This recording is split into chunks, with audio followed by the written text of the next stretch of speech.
तो आज के टॉपिक में हम लोग डिस्कस करेंगे भारत की जनगणना के बारे में।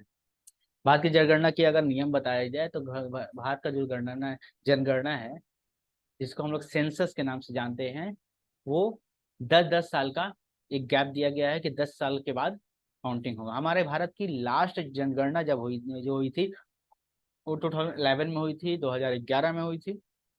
उसके बाद भारत की जो जनगणना है होने वाली थी 2021 में, बट किसी कारण से नहीं हो पाई है, बहुत सारे प्रॉब्लम की वजह से। और बीच में 1920 जो है, मतलब कि कोविड आने के कारण भी थोड़ा सा ये काम डगमगा गया है। होने वाली है बट हुई नहीं है, तो कुछ वजह से ये देर हो रही है। ठीक है, बट हमारा जो लगातार जो रूल्स बना हुआ है वो 10-10 साल का काउंटिंग के हिसाब से ही जनगणना की जाती है।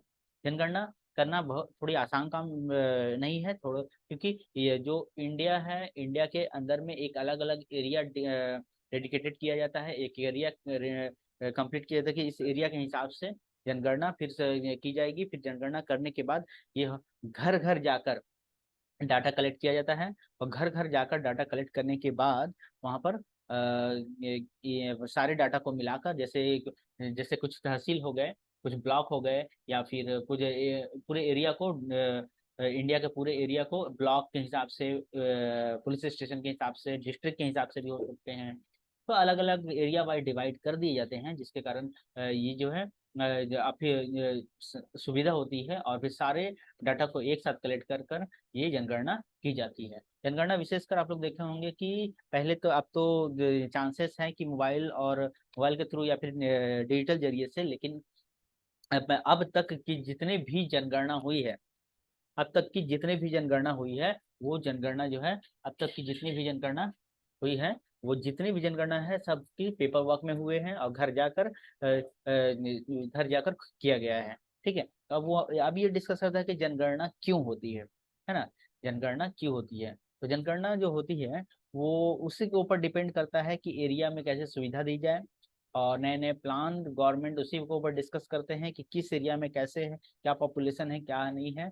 तो सारा दायरा मिलाकर देखा जाए तो गवर्नमेंट के प्लानिंग के पहले 10 ईयर का जो प्लान लेता है, उस हिसाब से वो जनगणना जो है बहुत हेल्प करती है। जनगणना जो है हमारा लास्ट जब हुआ था 2011 का, कुछ हम डाटा आप लोग को दिखाएंगे, पेश करेंगे। ठीक है, तो ये जो डाटा है हमारा, हम आपको जो दिखा रहे हैं ये डाटा, ये डाटा जो है 2011 की जनगणना के हिसाब से है। अगर बात की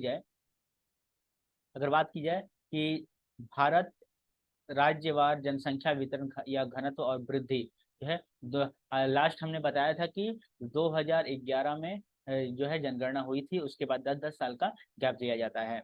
अगर भारत की अगर बात करें तो केंद्र शासित भारत में टोटल अगर बात करें तो टोटल जनसंख्या हमारा, आप लोग काउंट कर लेंगे कि कितना है। ठीक है, ये जनसंख्या भारत की कुल जनसंख्या है। अगर कुल जनसंख्या को देखा जाए तो ये 100% है, और घनत्व टोटल कितना है, ये इतना है, और वृद्धि दर जो है इतना है। ठीक है, 1 से लेकर 2011, मतलब 10-10 साल का गैप हो गया।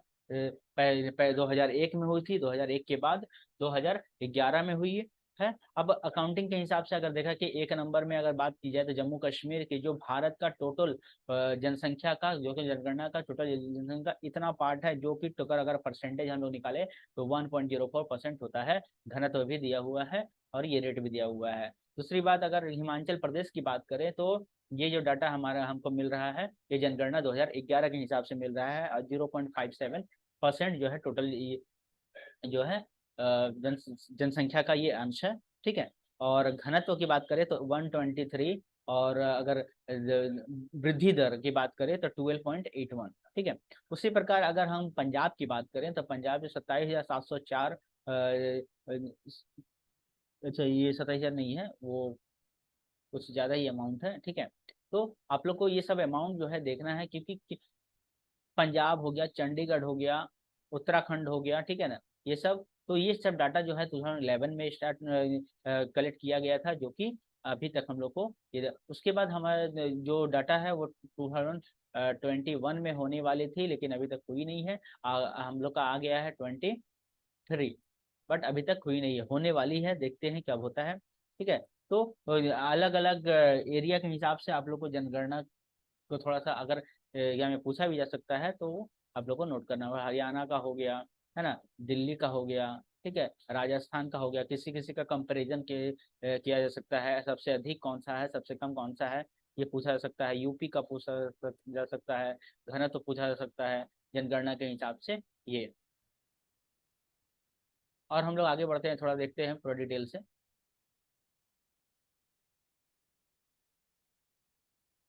हरियाणा दिल्ली हो गई, यूपी का हो गया, बिहार का हो गया, सिक्किम का देखिए, सिक्किम का अगर बात करें तो 455962, और इसका जो घनत्व है वो इतना है, ठीक है, रेट भी दिया हुआ है, ठीक है, ये सब।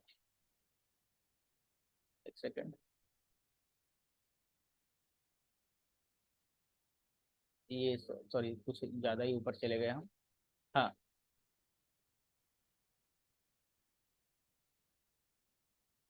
ये घनत्व है, ठीक है। बिहार, मणिपुर हो गया, मिजोरम हो गया, त्रिपुरा हो गया, मेघालय हो गया, असम हो गया, पश्चिम बंगाल का देख लीजिए कितना है, ठीक है, झारखंड का, उड़ीसा, छत्तीसगढ़, ठीक है। तो ये सब जो है, ये जो पूरे पॉपुलेशन में, पूरे इंडिया के पॉपुलेशन में जो है कितना भाग है, ठीक है, पूरे इंडिया का पॉपुलेशन में कितना भाग है, पूरे इंडिया का पॉपुलेशन में कितना भाग दिया हुआ है, ठीक है। और असम हो गया, पश्चिम बंगाल हो गया, झारखंड हो गया, उड़ीसा का देख लीजिए, फिर छत्तीसगढ़ का, सबका डाटा यहाँ पर पेश है, ठीक है।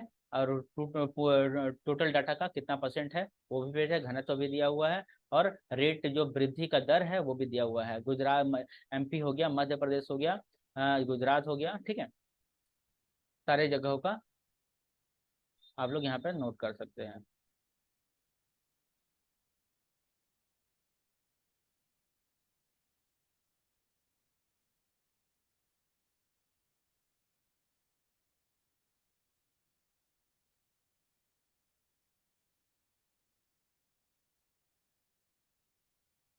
त्रिपुरा हो गया, मेघालय हो गया, मिजोरम हो गया, मणिपुर, नागालैंड, असम हो गया, पश्चिम बंगाल, ये तो ठीक ही है, छत्तीसगढ़, मध्य प्रदेश, गुजरात, और क्या, दमन एंड दीव, दादरा नरवल हवेली, महाराष्ट्र, आंध्र प्रदेश, कर्नाटक, गोवा, लक्षद्वीप, हर जगह का जो है हर चीज दिया हुआ है, ठीक है। तो ये चीज आप लोग को अच्छी तरह से समझना है, ठीक है।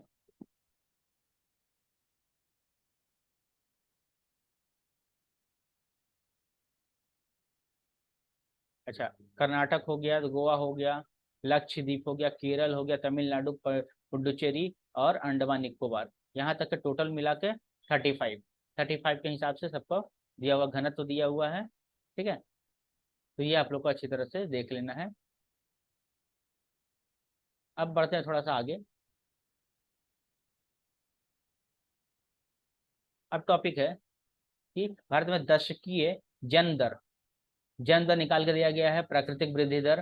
तो ये जो है अध- अशोधित जन्म दर, ठीक है, हजार के हिसाब से, या 49.2%, 48.1%, ठीक है, 1921 से लेकर 31 के बीच में इतना दिया हुआ है ना, ये दशक के बीच में, ठीक है। तो हमारा ये है, ये जो डाटा बहुत महत्वपूर्ण काम करने वाला है, कहाँ से कहाँ तक रेट दिया हुआ है कि किस दर से लोग जन्म ले रहे हैं, ठीक है, जन्म दर क्या है, मृत्यु दर क्या है, सब में, और मृत्यु दर भी दिया हुआ है, मतलब 10 साल, 10 10 साल का गैप जो, तो यहाँ पर ये चीज हम लोग को पता चल जाएगा कि 10 10 उन्नीस पहले हुआ था 1901 से 1911 में, फिर 1911 से 21 में, 21 से देखो, 21 से 31, 31 से 41, 41 से 51, यहाँ पर क्या है, जन्म दर, मतलब कि काउंटिंग जो है वो समझ में आ रहा है कि जनगणना जो है 10 10 साल पर होता है, और लास्ट जो है 2001 से 2011 के बीच में हुई थी।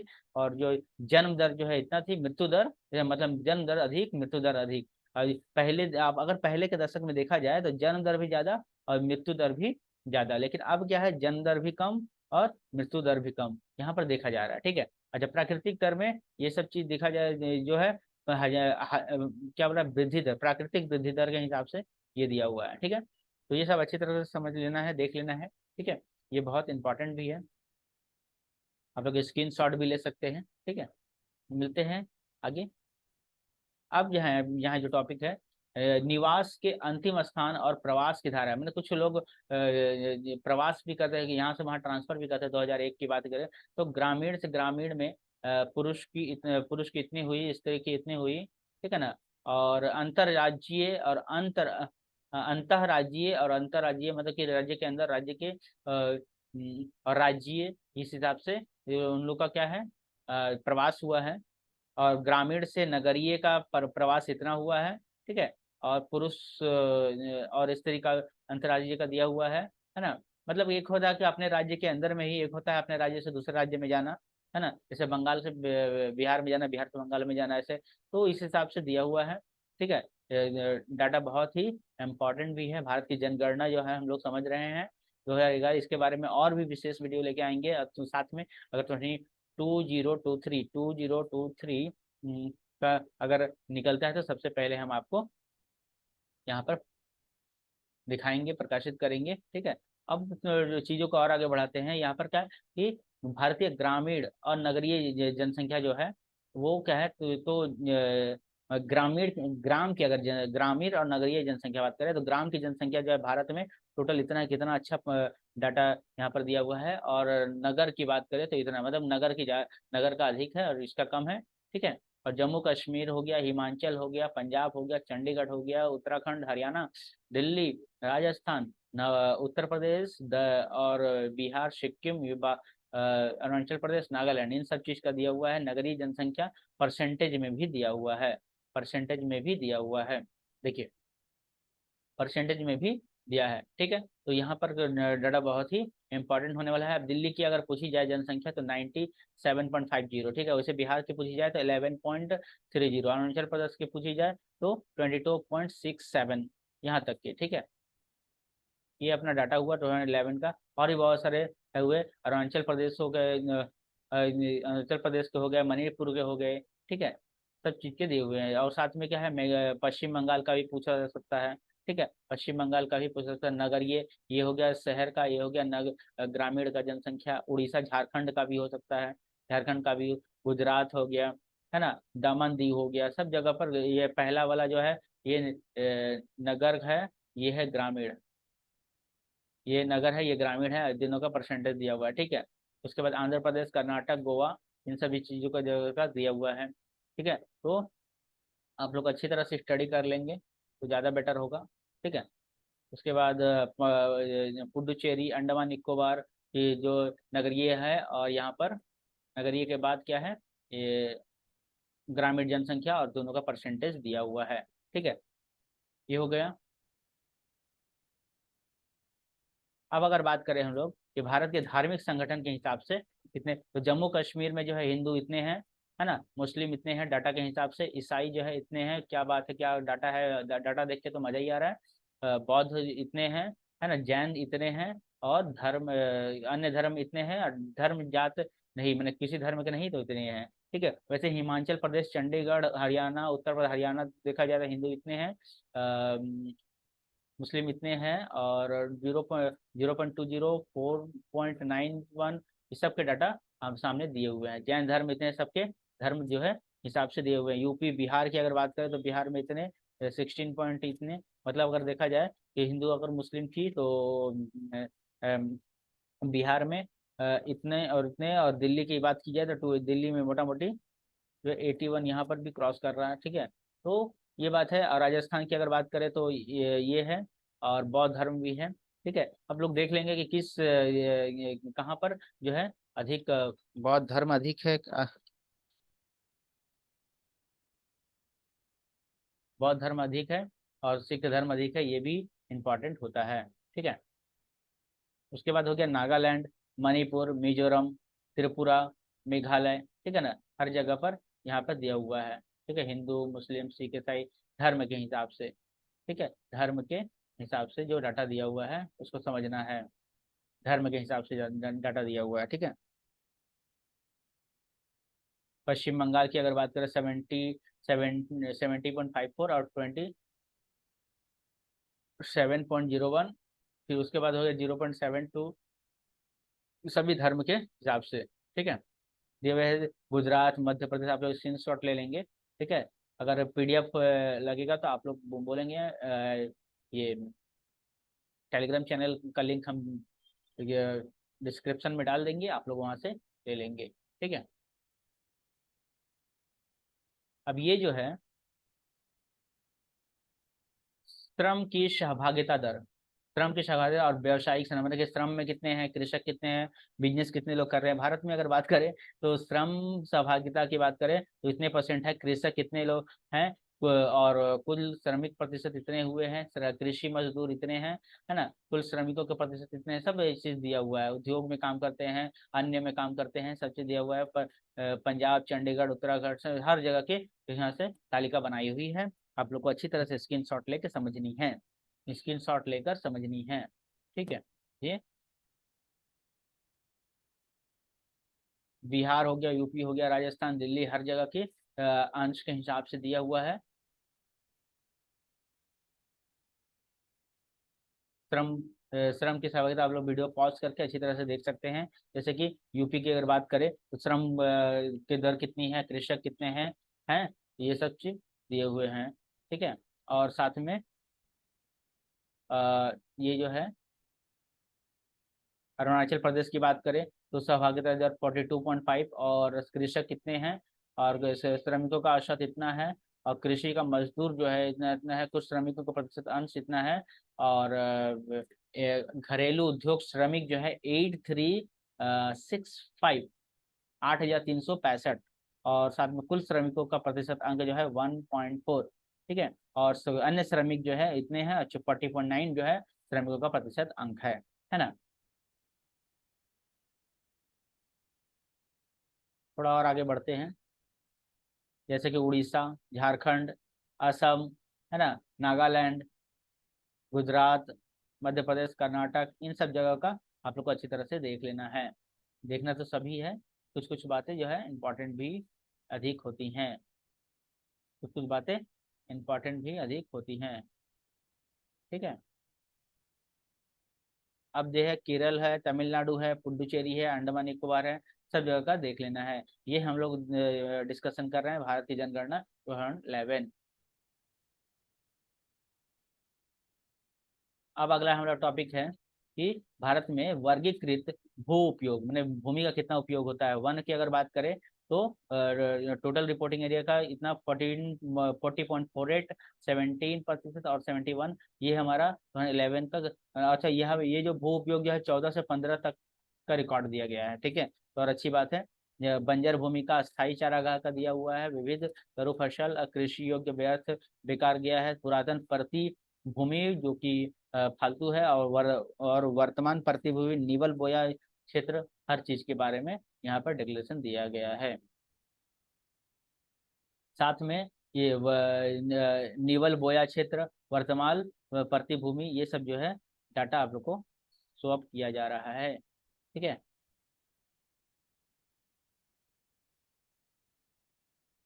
और ये कहाँ से आया है, कृषि मंत्रालय से आया हुआ है, ठीक है। तो सारा डाटा जो है इम्पोर्टेंट है।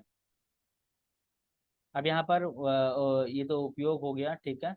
अब यहाँ का टॉपिक ये जो है डाटा, विश्व कृषि उत्पादन में भारत का स्थान। भारत का स्थान अगर बात करें चावल में तो चावल में दूसरा स्थान है परसेंट, विश्व उत्पादन में अंश, गेहूं का उत्पादन जो दिया हुआ है, कुल अनाज का भी दिया हुआ है, सभी दालें मिलाकर पहला नंबर पे है, मूंगफली का तो दूसरा नंबर पे है। बहुत इंपॉर्टेंट ये डाटा है, आप लोग देखा, जूट के हिसाब से 53.73, ये जो है डाटा जो है 2018 के हिसाब से है, ठीक है।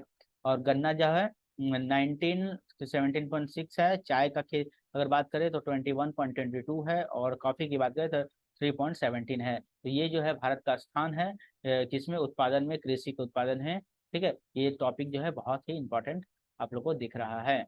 नेक्स्ट आगे बढ़ते हैं। कुछ कौन कौन से फसल अधिक है भाई, आपके टॉपिक जो है और भी इम्पोर्टेंट होते जा रही है। देखो फसल जो है चावल, चावल जो है पश्चिम बंगाल, यूपी और पंजाब, पश्चिम बंगाल, यूपी और पंजाब, इन क्षेत्रों में अगर देखी जाए तो कितनी उपज हुई है, और संपूर्ण भारत का कितना परसेंट, कितना टन हुआ है। गेहूं के उत्पादन यूपी, पंजाब और संपूर्ण भारत का कितना हुआ है, ठीक है, संपूर्ण भारत का कितना हुआ है, ये चीज देखने, ये चीज ध्यान देना है, ठीक है। संपूर्ण भारत का कितना हुआ है। फिर मक्का की अगर बात करें तो कर्नाटक, मध्य प्रदेश, तेलंगाना, और ये दोनों तीनों ऐड करके 28.64 की किया गया है, ठीक है। तो डाटा बहुत ही इंपॉर्टेंट होने वाली है। और भी बहुत सारे टॉपिक दिए, जैसे कि कुल मोटे अनाज है, कुल दालें, दालें क्या है राजस्थान में, कुल खाद्यान्न हो गई, ठीक है। मूंगफली हो गई, मूंगफली का कहाँ कहाँ मिलेगा, उत्पादन हुई है, तो अब मूंगफली कहाँ, तिलहन में आ जाता है, गुजरात, राजस्थान, तमिलनाडु, ये सब टॉपिक, ठीक है।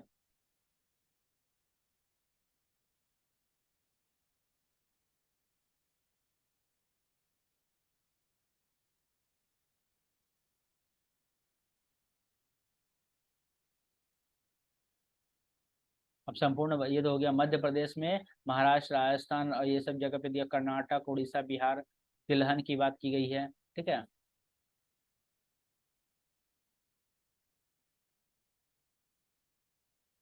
गन्ना, कपास और जूट, मेस्टा, इन सब के बारे में भी डिस्कशन किया गया है। अब हम लोग बात करते हैं इधर कि आंध्र प्रदेश को एक नज़र देते हैं। अब यही टॉपिक को हम लोग सीरीज को और आगे बढ़ाएंगे, ठीक है, वन बाय वन करके। अभी हम लोग को बहुत पढ़ना है, ठीक है। एक से नहीं, नहीं ज़्यादा नहीं, थोड़ा सा और कर लेते हैं तो हो जाएगा, एक टॉपिक और। इसके बाद हम लोग सीरीज 2 लेकर आएंगे, इसमें हम लोग नेक्स्ट जो है पिक्चर वाइज सारा डिस्कशन करेंगे, ठीक है। मिलते हैं हम लोग सेकंड वाले टॉपिक में। तब तक के लिए धन्यवाद, वीडियो में लगे रहे। चैनल को सब्सक्राइब नहीं किए तो चैनल को सब्सक्राइब कर दे, लाइक कर दे, कमेंट भी कर दे, अगर अच्छा लगा हो, अगर यूजफुल हो तो। Thank you. जय हिंद।